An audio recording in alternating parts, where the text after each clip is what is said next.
নমস্কাৰ অসমবাসী ৰাইজক নমস্কাৰ আসসালামু আলাইকুম। এতিয়া কথা হ'ল, এতিয়া বীৰ লাচিত সেনাৰ সিংহল চলিয়া ক'ত গ'ল? এতিয়া উৰিয়াম ঘাটত নাগাই আহি অত্যাচাৰ কৰি আছে। সিংহল চলিয়াৰ বুকুত সাহস আছে না এতিয়া নাগাত যায় দম দিবলৈ? সেইটো মানে য'ত নৰম পায় তাতে মাৰি দিয়ে।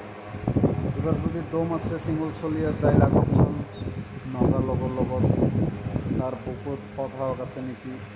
মিয়া খেদা অভিযানত নামি পৰিছে সি দালালি। এতিয়া যদি দম আছে যদি তেতিয়া লাগি চাওক নাগাৰ লগত কিমান দম আছে, কিমান সংগঠন ওলাইছে মিয়া খেদাবৰ কাৰণে। এতিয়া যাওক না আপোনালোকে ওলাই নাগা খেদিবৰ কাৰণে। নাগাইতো লৈ ল'লে উৰিয়াম ঘাট, এতিয়া কথা ক'বলৈ সাহস পোৱা নাই, ওলাই যাবলৈ দম পোৱা নাই। মানে তাত ডাঙৰ আছে অলপ, মিয়াৰ ওচৰত অলপ সৰু, সেইকাৰণে মিয়াক খেদি আৰাম পায়, ভাল পায় মানুহবিলাকে। মিয়া মানে কিছু নকয়, মিয়া মানুহ ঠাণ্ডা মানুহ, সেইকাৰণে মিয়াৰ লগত সকলোৱে লাগে। মিয়াৰ লগত লাগি আৰাম পাব হা। এই নাগাৰ লগত একবাৰ লাগি চাব, এটা মাংসৰ টুকুৰাও নাপাব, মাংসৰ টুকুৰাটোও গায়ব কৰি দিব নাগায়।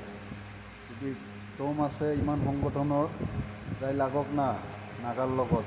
কিমান দম, কিমান বীৰ হৈ আহিছে চাম না আমিও।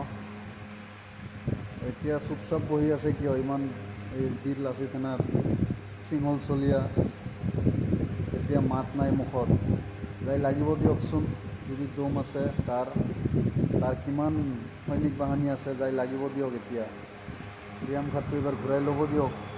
অসমৰ মাটিটো গোটেইখিনি দখল কৰি ল'লে নাগায়। এতিয়া সিংহল চলি মুক্তি চিলাই কৰি বহি আছে নেকি তাৰ ঘৰত?